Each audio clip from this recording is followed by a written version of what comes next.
Good afternoon, everyone. Carahsoft would like to welcome you to our Acalvio webinar. Carahsoft Technology is a trusted government IT solutions provider, delivering software and support solutions to federal, state, and local agencies.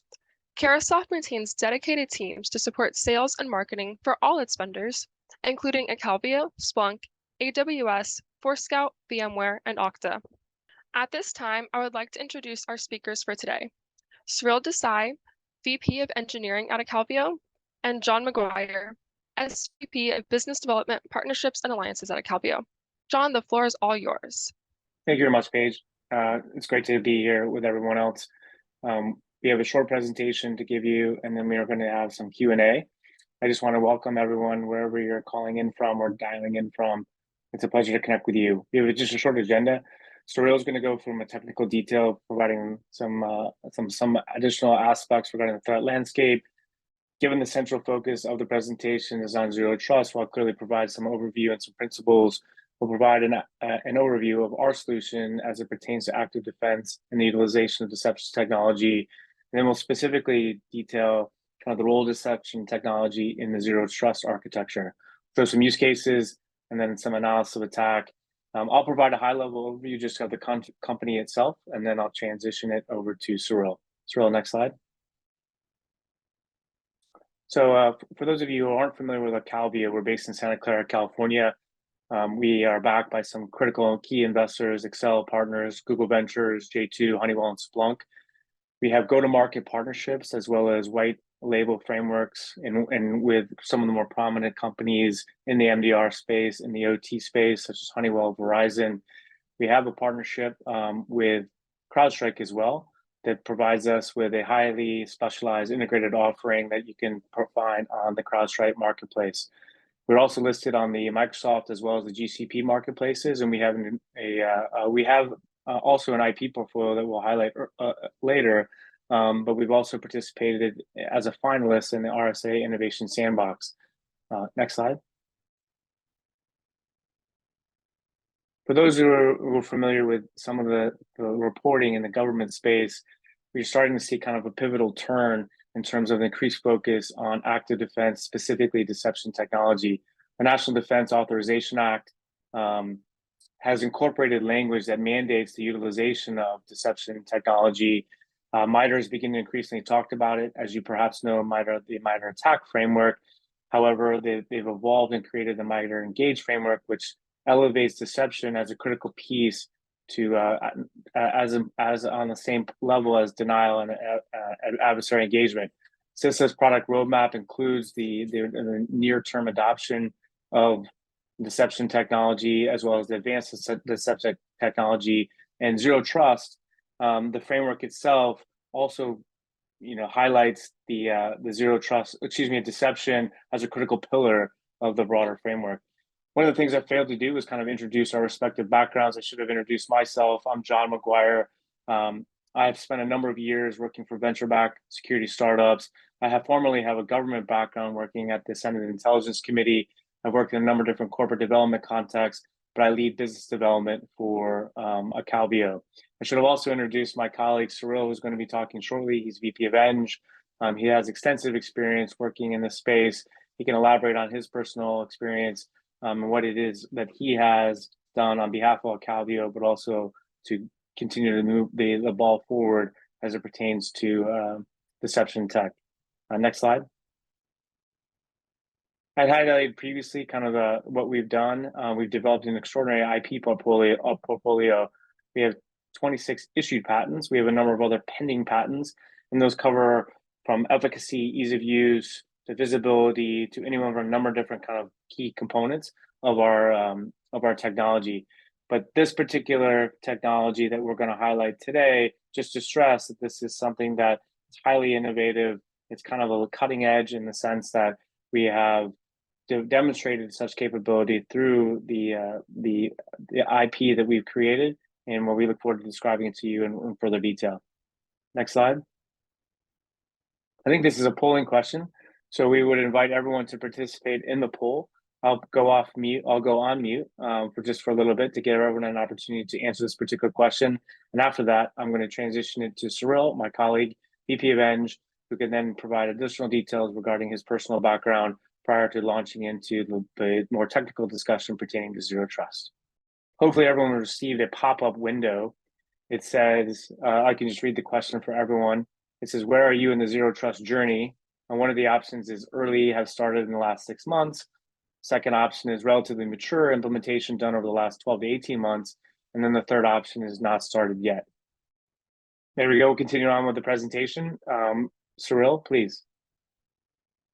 Thanks, John. So yeah, we'll just, quick introduction into my background. Quite a lot of experience on cybersecurity and deception tech, especially in building, a differentiated offering, which is Acalvio Shadowplex, where we are actually bringing active defense to provide a proactive approach to cybersecurity for organizations. So today, what we'll do is we'll discuss the threat landscape. We'll discuss a little bit of overview into zero trust. Then we'll discuss an overview of deception, the role of deception tech in zero trust, and some use cases, as well as an attack scenario and how deception could play a role in such a framework. So that's basically the high-level overview. I'll start with the threat landscape. So from a threat landscape perspective, as you would know, the breaches are increasing in sophistication and impact. And so, for example, in 2023, several high-profile breaches, we'll talk about a few of them. So, for example, the breach at MGM Resorts, which was effectively an identity-driven attack, where the attackers compromised AD, Azure AD, ESXi servers, resulted in a very significant financial loss, and traditional forms of detection were unable to detect it, which is why the attackers were able to stay resident in the environment for several days and actually take down the entire environment. So that's one of the important attacks. Now, if you look at another one, this is important attack that occurred at Microsoft for 2023, where the attackers, this is also known as the Storm 0558, the threat actor group attributed to that threat group.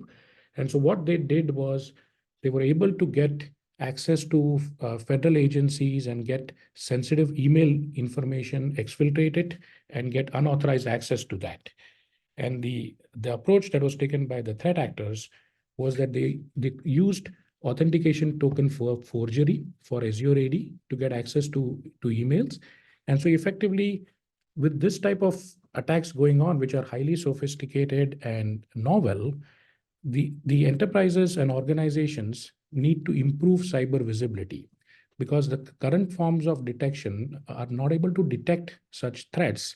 Attackers are leveraging these exploits and are successfully breaching organizations. So organizations need to improve cyber visibility. Now we'll look at how the adversarial threats are evolving. So attackers are continuously evolving their tactics. So for example, if you look at the vulnerabilities section, over 20,000 vulnerabilities, unique CVEs that get disclosed every year.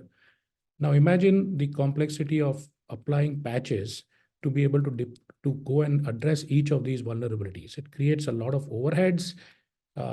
Patch application can result in delays. It can result in compatibility challenges. So it's a difficult problem to try to keep current with every new CVE that is disclosed. Misconfigurations are another important attack vector, especially in the hybrid cloud environment where the enterprises have a mixed workload.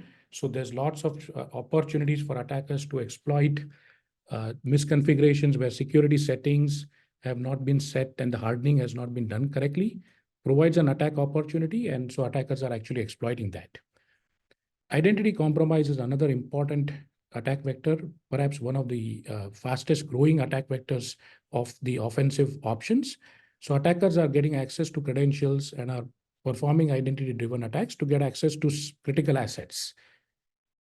Defense evasion is another important offensive technique where attackers are actively going after current forms of detection and actually disabling them. So for example, ransomware threats are targeting agent-based security solutions and actually either stopping them or disabling them. So there are many such offensive techniques that are currently underway. Attackers are targeting important data. Data exfiltration is another important attack vector. You would be familiar with the MOVEit breach that occurred in 2023. And after the MOVEit compromise, lots of downstream organizations were impacted through that particular exploit. Because fundamentally, it was a data exfiltration opportunity through getting in through the exploit into MOVEit. Attackers got access to sensitive data and were able to exfiltrate it, and then create a reputational challenge as well as financial impact for organizations. Supply chain continues to remain a highly evasive threat, very difficult to detect. Attackers, ever since SolarWinds, the use of supply chain attacks have gone up in a significant way. Attackers are actually leveraging the software supply chain to embed offensive malware into software libraries, third-party systems that are then necessary part of an infrastructure, provides an opportunity for the attacker and that they can use to create a compromise. Attackers are also targeting critical infrastructure. So, for example, OT environments are also under threat. Attackers are leveraging connectivity between IT and OT to go and take over an OT environment and bring down assets, mission critical workloads. So the threats are evolving and the sophistication is increasing. Now, if you look at it from a zero trust perspective, zero trust has been adopted as an overall strategy and an overall approach for cybersecurity in many organizations. So if you look at zero trust, the whole premise of zero trust is to shift the actual focus from perimeter-based defense towards a data-centric security approach. And so in this context, you will see the Department of Homeland Security, where they have given an analysis of what the zero trust approach is. Traditionally, enterprises and organizations were actually protecting themselves by perimeter-based defense. So the whole idea was to prevent the threat actor from getting into the environment. With the rapid shift of focus, so for example, with the increased use of cloud assets, with remote work situations, with increased interconnectivity between IT and OT, perimeter-based defenses are no longer being sufficient. So organizations need to adopt a new framework, and that's what Zero Trust advocates, which is to say that the guiding principles are to say that you effectively, as an organization, you do not trust, but you always verify, right? So the idea is you actually assume that the threat actor is going to be inside the enterprise, and then you detect threats early and prevent the attacker from getting to the critical assets. And the whole focus of zero trust is to protect the data and the critical assets, which is what the objective of the attacker is. So if the organization can stop that from occurring, then zero trust strategy would have been useful. So that's basically the idea. It shifts the focus from implicit trust to explicit verification. So if I could jump in just real quick, I just wanted to stress, I see one particular person who's unnamed has his hand raised. There is a Q&A window, and I just wanted to encourage anyone to add questions to the Q&A window because it's our intention to have a Q&A session following Cyril's presentation. Thanks, Cyril. Thanks, John. Yeah, so from a set of principles, so there is a set of principles that have been outlined as part of the overall zero trust work to actually provide a guiding principles on how organizations should implement a zero trust strategy. The three primary principles. The first principle is on explicit verification of the identity, which is to say organizations must always authenticate and authorize the user. So identifying the user and making sure that the user is legitimate is the first step. Then the second step is, in addition to the identity verification, organizations should actually provide least privileged access. So the whole idea is to limit the access to that user to whatever is necessary. So you provide the user with access to resources that are necessary for that user to do their function, but you do not over provision the user. So the user should not have additional permissions, should not have additional access that was not required. So least privilege access is another important principle. The third principle, which is where we will be focused on for most part of today's discussion, is that organizations need to have an assume breach posture. And the whole objective of assume breach is to say that the threat actor has a foothold in the enterprise. So there is already a malicious threat actor who has a foothold. And so the organization should assume that they have such a scenario, and then you need to be able to detect the threat early and use a bunch of detection approaches so that you can detect and respond to the threat and prevent the attacker from reaching the critical assets. So those are the three guiding principles of zero trust. And so from a set of assets that are under the purview of zero trust, the classifications are identity, endpoints, data, applications, network, and infrastructure. And then there are a set of cross-cutting capabilities, which is in the area of visibility, automation, and orchestration. So that's basically the overall classification and the way the zero trust framework is laid out. The whole goal is to protect the high-value systems and sensitive data and make sure that the organization's critical assets are not compromised. Now we'll give a quick overview of deception tech.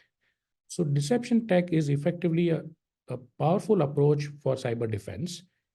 The deception has several benefits and characteristics which are fundamentally different from traditional forms of security.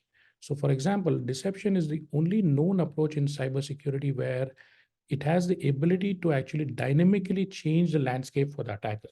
And so the whole idea is that you place active elements in the pathway of the attacker, and then you actually detect for actions against these type of elements. These are all deceptive elements. They're not used for legitimate business purposes. The whole objective is to detect cybersecurity threats. So that's the one benefit and capability of deception tech. And so deception tech can actually provide an opportunity for an attacker to move. As you know, several of these threat actors are latent, and so they take their time. So for example, if you look at the MGM Resorts breach that we discussed earlier in the discussion today, as I mentioned, the threat actors were there in the environment for several days. And so they will lie low waiting for the relevant opportunity to emerge. So from a deception tech perspective, if you provide such a controlled opportunity, then the attacker does not know that they are dealing with a deceptive entity. And so the attacker will attempt to actually laterally move and then attempt to take over that type of an entity. It's a deceptive entity, so the defense gets an alert and enable response actions to isolate the threat and prevent the attacker propagation. So deception has the ability to impact the attacker. So it is not about passive observation or monitoring of the attacker, but it's actually about actively placing elements in the pathway of the attacker, detecting the threat, enabling a response, and preventing attacker propagation. It's a very fundamentally different approach to cyber defense. From a set of deception types, there are several types of deceptions that are available in the deception technology domain. And so, for example, I'll give you a quick overview of a few of these. So there are concepts like a honey account, which is effectively a deceptive identity. This can be added to an identity store. It could be an on-premise Active Directory. It could be a cloud identity repository, such as a Microsoft Entra ID or Azure AD. These accounts can represent a user account or a service account. And so the whole objective is to place deceptive identities and detect identity-driven attacks through this concept of honey accounts. Honey tokens are deceptive credential profiles deployed on endpoints. So these can be of many different types. There can be identity honey tokens, where the actual objective is to detect identity threats on the endpoint by adding deceptive credentials. Honey tokens can also include other type of endpoint deceptions, which can detect other offensive techniques beyond identity threats. Decoys are new targets for attackers. So these can detect network threats. These can detect application threats, data threats. And so from a zero trust perspective, if you look at the data, network, endpoint, applications, and identity perspective, decoys can enable organizations to detect threats that target network assets, that target application repositories, that target data repositories, because you're placing a element in the environment that can be reached by the threat actor. So that's what decoys represent. Baits are effectively data deceptions. So these are deceptions embedded in the data and on endpoints. Baits are fairly powerful. They can detect several types of threats, for example, endpoint threats, data threats. They can detect stealthy and advanced offensive techniques. So for example, from a MITRE attack framework perspective, some of the tactics that Bates can enable organizations to detect include things like exfiltration, defense evasion, privilege escalation. These are advanced MITRE tactics that go beyond the reconnaissance or the discovery phase. And so Bates enabled organizations to detect such advanced tactics as well. So deception tech, the main benefit of deception is to provide early and precise threat detection. So the attackers get, once the attackers get an initial beachhead and they perform reconnaissance, the whole idea is that the attacker is going to try to get to a critical assets. Traditional forms of security requires a certain level of signal for it to emerge and classify it as malicious. Because deception is not used for legitimate processes, any usage is indicative of malicious activity. So you get, as an organization, as a defense team, early threat detection, and it enables automated response to prevent the attacker from propagating and protects the assets. So here is a set of the MITRE tactics that can be detected through deception tech. Next polling question. We thank everyone's participation in the polling questions. Just want to stress that we'll have a Q&A session at the end of the presentation. There's a Q&A window inside Zoom that you're free to add additional questions. Okay. So now let's discuss the role of deception in a zero trust architecture. So from a zero trust models perspective, there are multiple models and zero trust classifications that have been set up. So for example, the Department of Defense has a 7-pillar model for zero trust. CISA has a 5-pillar model, and then there is a set of cross-cutting capabilities. While these models are slightly different, but the whole overall the objectives are very similar and the strategy is very much aligned. And so from a set of pillars and a set of capabilities perspective, the idea is to look at the assets of the enterprise, for example, the users, the devices, applications and workload, data, and network. And then the important part is the ability to detect threats from a visibility and analytics perspective, which provides cyber visibility for threats, and automation and orchestration that enables response actions for threats. So from a deception tech and the role in zero trust, so what deception tech does is it enables organizations to provide cyber visibility and advance the maturity of zero trust. So zero trust is a strategy and approach. Organizations are at different levels of adoption and maturity in their rollout of zero trust. As we saw, adversaries are bypassing traditional forms of security solutions and getting access to critical assets. SOC teams, Security Operations Center teams, have multiple detection blind spots that we will be discussing today. So the security teams need to augment the threat detection and threat hunting capabilities as part of a mature implementation of zero trust. From a zero trust pillars and a framework perspective, visibility and analytics is the pillar that is focused on threat detection and response. So what deception tech from a zero trust mapping perspective is it maps to the visibility and analytics pillar of a zero trust framework, provides capabilities that apply across the types of assets in an organization. So it can protect network, identities, devices, data, and application pillars.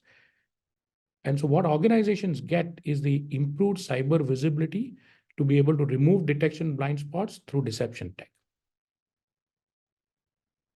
Now let's look at some of the use cases of deception tech in zero trust. The whole benefit overall is improved cyber visibility as part of visibility and analytics. So from the set of use cases, there are 3 high-level use cases that deception tech provides as part of a zero trust strategy.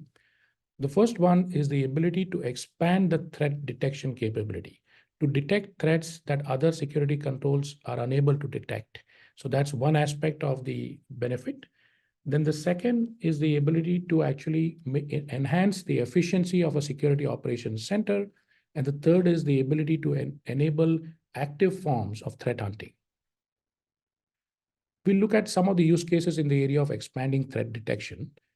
So attackers are leveraging AI on the offensive side now. And so, for example, there are several forms of polymorphic malware that are being used by threat actors. So a good example of that is the Black Mamba ransomware. That is a polymorphic ransomware that was leveraged heavily in 2023. And so if you look at that ransomware, it is highly sophisticated, generates code for every execution cycle. It uses in-memory execution, and it avoids C2 communication. And so attackers are using AI to actually programmatically generate new versions of this type of malware. Now, if you use AI on the offense, traditional forms of detection are unable to detect such threats because anything that is based on a signature or on looking at a particular type of an anomaly-based approach is unable to detect this type of stealthily built and polymorphically generated malware samples. So they are unable to look to identify that. Now, generative AI represents opportunities for a whole new generation of offensive security. So AI has always been used for offense, but generative AI, because of its generative capabilities, now has the ability to actually shift the offense sophistication to the next level. And the offensive threat actors can generate highly custom malware variants to exploit a particular target.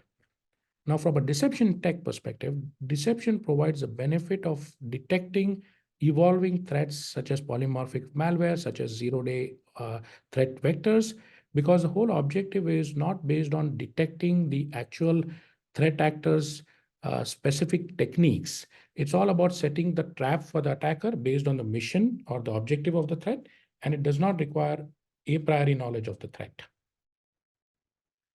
We'll look at a use case of how deception can protect identities. So identity protection has traditionally been focused on prevention-based approaches. So for example, there is identity governance, identity access management, and multi-factor authentication, which are all prevention-based solutions which are necessary for organizations because they help reduce the attack surface and set up good type of security and identity hygiene. But organizations need a layer which is identity threat detection focus layer. That type of a layer has traditionally been missing in identity security.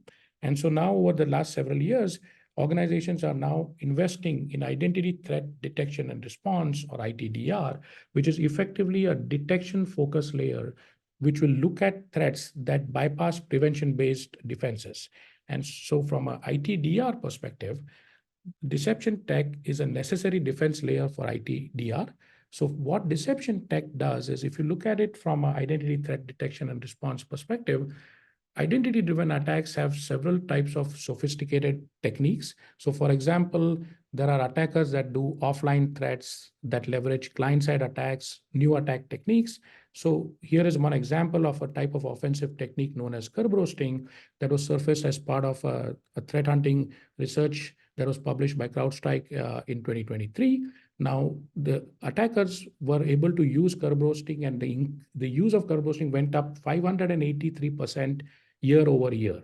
So this type of a staggering increase is only possible because traditional forms of detection are unable to detect it.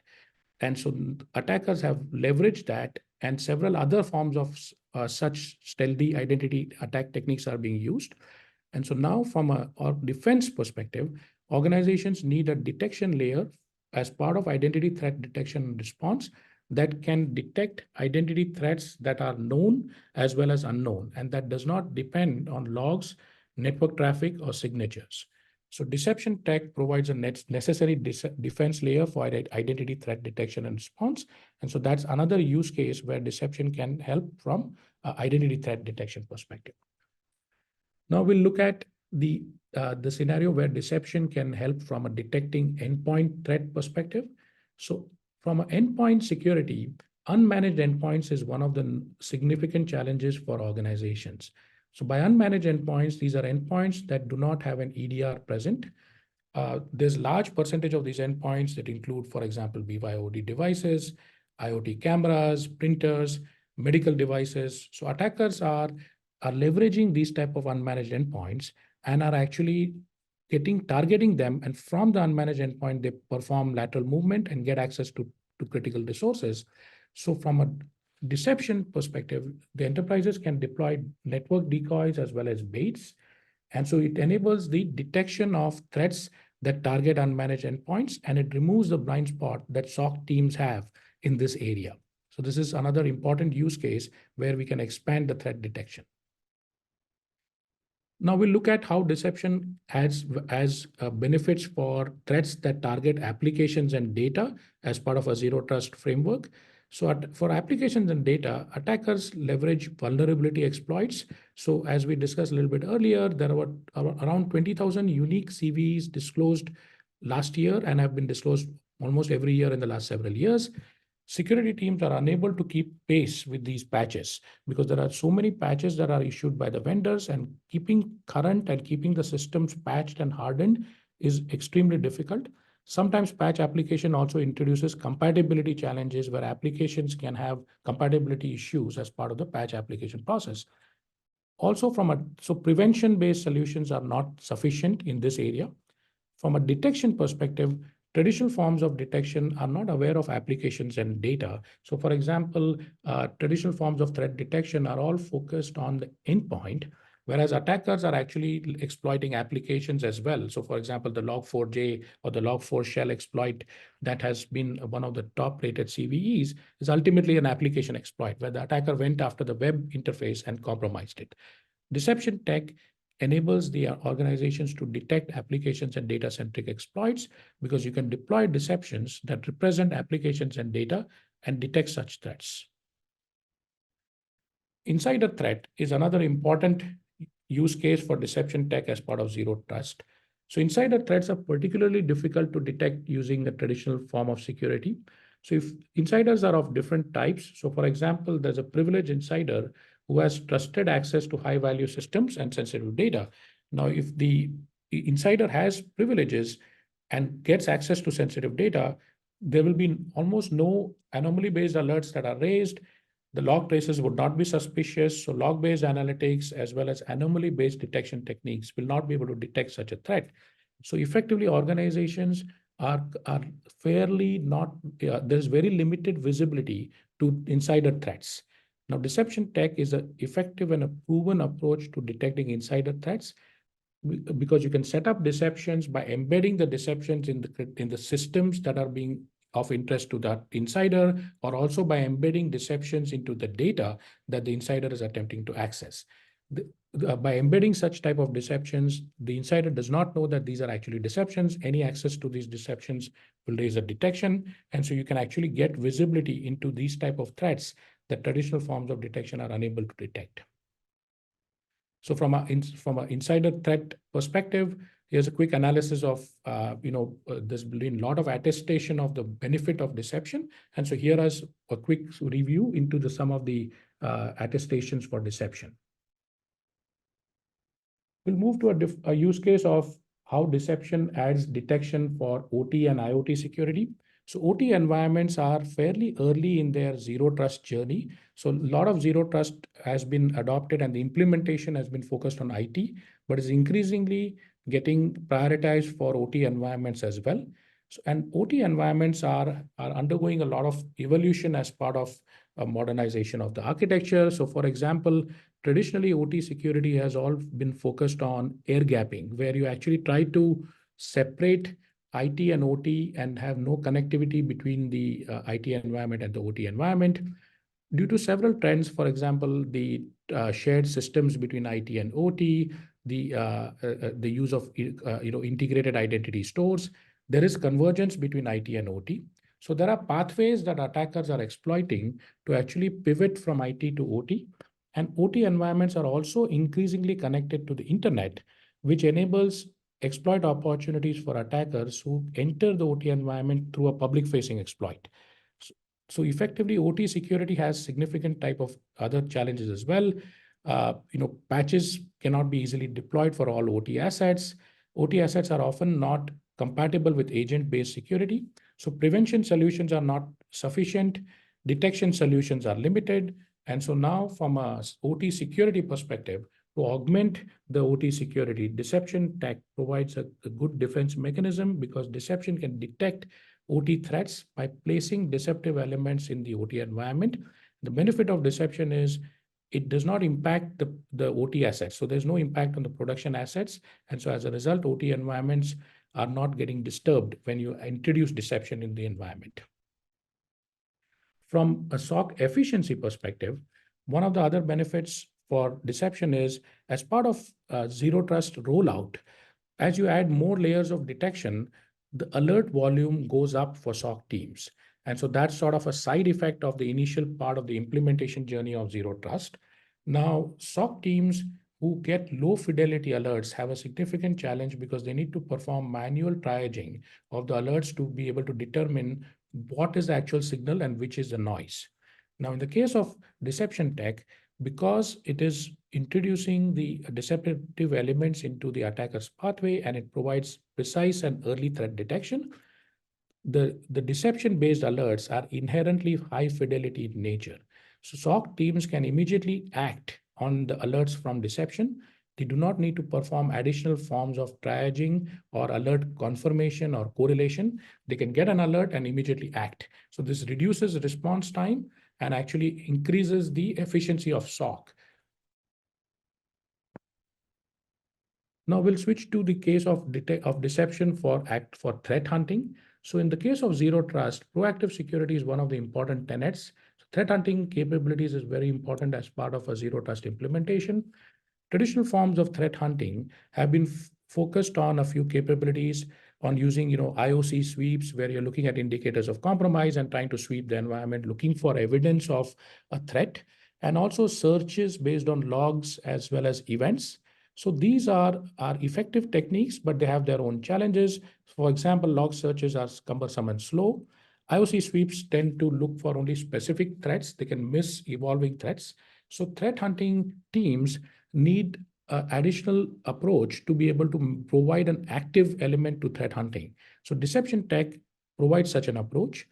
Effectively, the threat hunting team can deploy new deceptive targets in the threat hunting environment. So let's say, for example, there is a hypothesis that is being formed, and as part of the threat hunting action, the threat hunting team can introduce deceptions, and those deceptions will be able to enable the defense to find a latent threat and confirm the hypothesis as part of a threat hunting exercise. So this provides improved visibility to threats, and it also provides a proactive approach for cyber defense. So these are some of the use cases. Now we'll go into the next polling question. As you complete the third polling question, just want to stress there's someone to raise their hand. We have a Q&A window. Thank you for those who have already submitted questions to the Q&A. We'll transition to the Q&A shortly after the presentation. Okay. So now we'll go into the last section, which is the analysis of an attack and how deception improves cyber visibility. So we'll take attack scenarios where the attacker has bypassed traditional forms of security. So for example, this was the breach that occurred at Uber about a year or so ago, where the threat actor was outside the enterprise environment at Uber and managed to get an access to one of the initial endpoints at Uber. And then it was an identity-driven attack. So the threat actor got initial access. Then from the initial access, they pivoted in the environment, looked for a shared folder, and that shared folder had, for example, a PowerShell script. The PowerShell script contained credentials for the PAM solution that was implemented at Uber. It had this administrative credentials for the PAM system. And so once the attacker got the access to the admin credential for the PAM, they were able to access the PAM system. And then from the PAM system, they got access to all the privileged identities that were used to administer multiple other types of systems at Uber, including Active Directory, including other forms of critical assets that were set up in the environment. They got access to privileged identities and then leveraged those identities to get unauthorized access to multiple forms of systems and were able to exfiltrate data from the environment. So this type of attack, there were several parts that were used by the threat actor that made it difficult to detect. One of the techniques that was used by the attacker was that they used identity-driven attack technique. So this was difficult to detect through traditional forms of detection, and they got access to the admin credential through reconnaissance. Once they had the actual real admin credential for the PAM, there was no way for traditional forms of detection to detect because everything looked legitimate as far as log or anomaly-based detections were looking at it. Right. So traditional forms of detection are not sufficient. And organizations, when they try to implement zero trust, if they want to mature their zero trust controls, they need a new solution. Threat visibility is essential. So what deception tech can do as part of a mature zero trust implementation is that organizations can deploy deceptions in the environment. So in this case, for example, if you look at this type of an exploit, organizations and security teams can deploy deceptions on and around the critical assets and on the attacker pathways, because the attacker already, the defense already knows as part of the zero trust framework, they know where the critical assets are, they know what is the reachability to those critical assets. So by introducing controlled set of deceptions in the environment and placing these deceptions at the right places and setting them up with the right characteristics, if the attacker will eventually find their way to go towards those assets, the defense will get a detection. And because deception is agnostic to the attacker TTP, whether the attacker used an identity-driven attack and got access through the PAM system, or they used a next type of polymorphic variant that is generated in 2024, it doesn't really matter. The whole objective is to say, what is the attacker after? And so if the attacker's objective is the critical asset, and if you set the deceptions, which are traps for the objective of the attacker, the defense can detect these type of threats. And so examples of this would include honey accounts that are deployed in identity stores, deploy honey tokens on endpoints. And so effectively now you can get coverage because you get visibility for such type of stealthy attacks that traditional forms of security were unable to detect. And so that way organizations can mature their zero trust implementation and advance their security overall strategy. So here is an example of that. So in summary, what deception does is it strengthens zero trust maturity. So zero trust is a strategy. Assume breach is a fundamental principle of zero trust. Organizations lack sufficient visibility for threats. From a zero trust pillars perspective, visibility and analytics is a central pillar that is focused around threat detection as part of a zero trust framework. Now, for improving the cyber visibility for visibility and analytics, deception tech provides improved cyber visibility, and it can actually it maps to visibility and analytics pillar of zero trust. So as organizations mature their zero trust implementations, adding deception as part of the security stack improves the visibility, improves SOC effectiveness, and provides a stronger form of security controls. So effectively, it strengthens zero trust maturity. So that's basically a quick review. John, over to you. I just want to provide a little bit more clarity in terms of the success we've had, not only in the tech, but banking analyst community. In the tech analyst community, we've seen a number of different independent entities provide an assessment of the various deception technologies in the space. GigaOM recently released a report naming Acalvio as the leader in deception technology based upon the circle that you see. Obviously, the closer you are to the center of the circle, the more innovative you are and leading in the other vendors in the space. But in addition to that, we've been hugely excited about the lengths of which that Gartner has gone to elevate deception technology, even coining a term, automated moving target defense, listing us as one of the tech innovators, even calling us out by name, specifically saying, looks too real to resist. So I would encourage those individuals who have access to a Gartner subscription to take advantage of reading this particular publication that highlights not only specifically what it is that we're doing to move the ball forward, but at the same time highlights how innovative of an approach that we're taking to this new coined term, automated moving target defense. The graphic at the bottom right just stresses kind of the lengths at which you're seeing automated moving target defense as kind of the foundational element and the logical progression of how how defenders will begin to prosecute this problem set. Last slide. And I think it's also important to kind of highlight our bona fides within the federal space. We recently run an Air Force contract. We work closely with a number of FSIs, specifically Lockheed with Space Force. We have a number of ongoing pilots with other FSIs that are pinpointing individual contracts. We have a pipeline that specifically includes CBP, the VA, the State Department, Marine Corps, the Treasury, and a number of others. Carahsoft actually on its webpage highlights the different contracts that we're a part of, which includes NASA SOUP, which includes we're on the CDM APL and a number of others. we have also engaged in a very meaningful way with the senior leadership, with the DoD CIO office, Cybercom, and the individual component commands. We have an advisory board that we're very excited about. The former vice chairman of the Joint Chiefs of Staff, as well as the current president of the PIFIAB, Admiral Winnefeld, is the chair of our federal advisory board. But in addition to that, we have Andy McCreadis, who's the former CEO of the agency. So we're FedRAMP certified. And I just want to stress kind of how it's highlighted that we have a number of contracts. I would just encourage you to visit the Caresoft site, which lists those contracts where it not only demonstrates our bona fides within the federal space, but also highlights what it is or the tools in which you can go and benefit from our technology. And I think I had highlighted this prior in the presentation.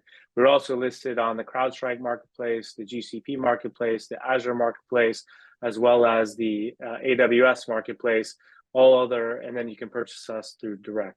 So at this point, I just wanted to say thank you very much. We're going to transition to the Q&A portion. So Cyril, I don't think you're quite off the hook just yet.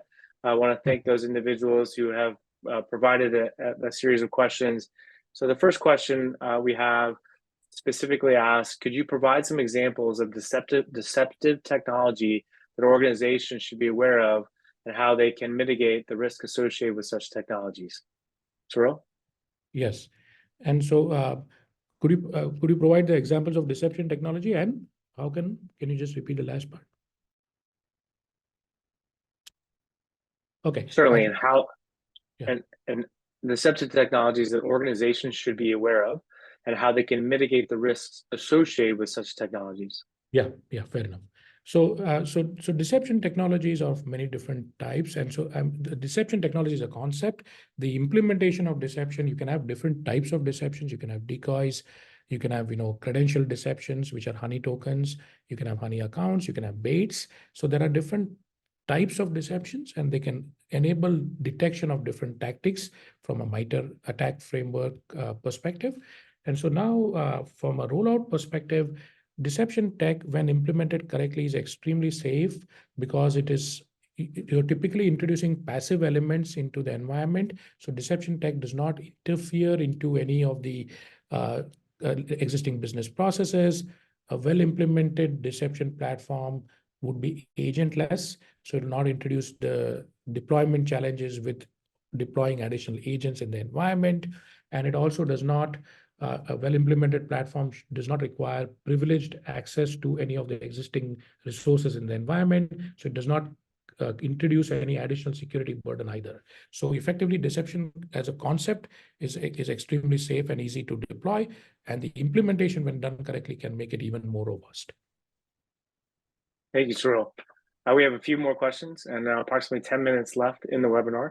Sure. The next question is, I've implemented multi-factor authentication for all my users as part of Zero Trust.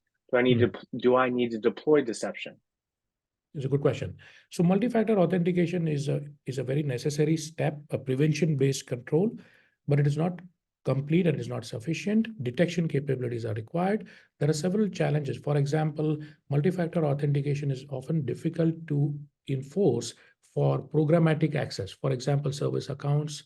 So for example, credentials that are stored in scripts for IT automation, all of those continue to remain single factor even when an MFA scheme has been introduced for the human users. Attackers go after these service accounts and then use those to get access to the corresponding resources. So for detecting such threats, you need a detection layer, and deception provides that. Great, thanks. The next question is, the cornerstone of any deception-based security initiative is to mislead and get attackers astray. Considering that an attacker gains some authorized access and is now able to observe the environment over time, how to keep decoys enticed in a dynamic environment in such a way attackers do not uncover it. Yeah, so there are several things about that. So deception can be used for many purposes. It can be used as a primary threat detection mechanism. It can also be used to engage with the attacker.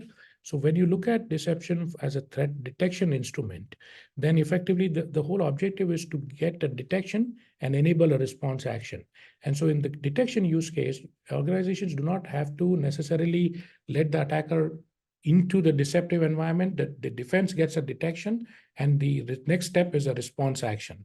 Now, but in that case as well, deception needs to be dynamic. So you need to be able to set the deception palette, change it over time, change the actual fabric of the deception, the density, the placement, all of that has to be dynamically refreshed. So that way the attacker cannot fingerprint the deception and bypass them. Good job. Great, thanks. Next question is, my threat detection strategies are anchored around log analytics and anomaly-based detection. Am I sufficiently covered? What benefits can deception technology provide for me? Right. So log analytics and anomaly-based detection has been adopted for several years by organizations. These are, again, necessary layers of detection, but they're not sufficient because there are several type of threats that bypass these layers. Some of them we discussed in our presentation today. So for example, if you look at the case of the Storm 05458, that breach that occurred at Microsoft, several of the federal agencies did not even have access to the logs in the first place because the logs were only available with the highest level of subscription. Many agencies were not at that level of subscription. So as a result, they didn't have access to the logs. Threat actors knew that capability, and as a result, went after the environment and got access to the data. So deception is a detection layer, a complementary detection layer that interlocks with others and augments the detection. Great, thanks. Next question. Many OT environments are using a 5G signal to go back to the cloud to do enhancement and enrichment of their services. So they essentially are taking an air-gapped environment and then exposing it. Have you guys been seeing much of this? Yes, there are a lot of the OT environments are increasingly moving towards IoT as well as IIoT, right? And where effectively there is connectivity from inside the OT environment to the internet, and for monitoring purposes, for administration purposes, for data sharing. So that is very common. And that provides a pathway for the attacker, because when you're trying to send data out, the attacker also has a path to come in, right? And so as a result, OT environments need a detection layer. You need to assume breach as part of zero trust. So you need to assume the attacker will get into the OT environment as well, and you need a detection capability. And that's what deception can provide. Great, just a few more questions. We have approximately 5 more minutes. If anyone would like to add any additional questions to the Q&A window, please do. Cyril, there were high-profile breaches in 2023, such as the MGM Resorts exploit. Could deception have helped detect the threat? If so, how? Yeah, that's a good question. So the deception could have helped detect that threat, because fundamentally the whole idea in that exploit was the attackers were looking at, there were several things that were done as part of the offensive sequence, but there were many steps that deception could detect. For example, one of them is where the attacker went after the domain credentials in Active Directory. And so they got access to those credentials by compromising an OctaSync agent installed on premise, and then leverage those credentials for getting access to the ESXi environment. So by placing deceptions in the identity store, honey accounts that are added to the identity store, organizations could detect such threats and respond before the attacker progresses. Thank you, Cyril. Just 2 more at this point. What are the best practices related to response actions for threats? What should SOC teams do once the threat is detected? Yeah, so response actions are effectively contingent to the fidelity of detection. So effectively, if you have a high fidelity detection instrument, such as deception, then you can set an automated response action because you have confidence in the detection, and so you can isolate the compromised endpoint or block the user as part of an automated policy without requiring SOC to manually intervene. This is important because attackers might target an environment where, when not everyone is, not all the SOC teams are available at that time. So automated response is important, and you can grade the response based on the fidelity of the detection. Great. Last question as of now. I've started on the implementation of the zero trust architecture. My SOC teams are getting overwhelmed with alerts from the security controls. Can deception help me in this journey? If so, how? Yes. So effectively, yes, deception can help and is very important in this area, because as you start to implement zero trust, there are detection instruments that are added, all of those raise alerts, and some of the alerts are low fidelity. So which means now the SOC team has to perform correlation actions. The alerts are ingested into the SIM, and you need to perform deduplication, summarization, and correlation to be able to find the signal. That takes a lot of manual effort, and it overwhelms SOC teams in this process. If the detection instrument itself is high fidelity, then the SOC team does not need to perform additional manual actions. And that is what deception can enable, the high fidelity detection, which reduces the need for SOC to perform any extra steps on their side. Great. Thanks, Ro. I just want to take just a quick second to thank Carasoft for helping to facilitate this. I just want to stress that we would encourage everyone that's participating in the webinar to also visit our website. We're on the cusp of completing a collaboration with a prominent FSI to create some content specific to zero trust architecture. You'll see that publicized soon. For those that participated, we'll have an opportunity to send that paper to you. If you have any questions, now's the last opportunity. Otherwise, I will turn it over to you, Paige, to close us out. Thanks again for everyone's participation. And Paige, over to you. Thank you. Let me just share my screen here real quick. All right. I would like to thank our participants as well as Cyril and John for being with us today. We hope the information you received during this webinar has been helpful to you and your organization.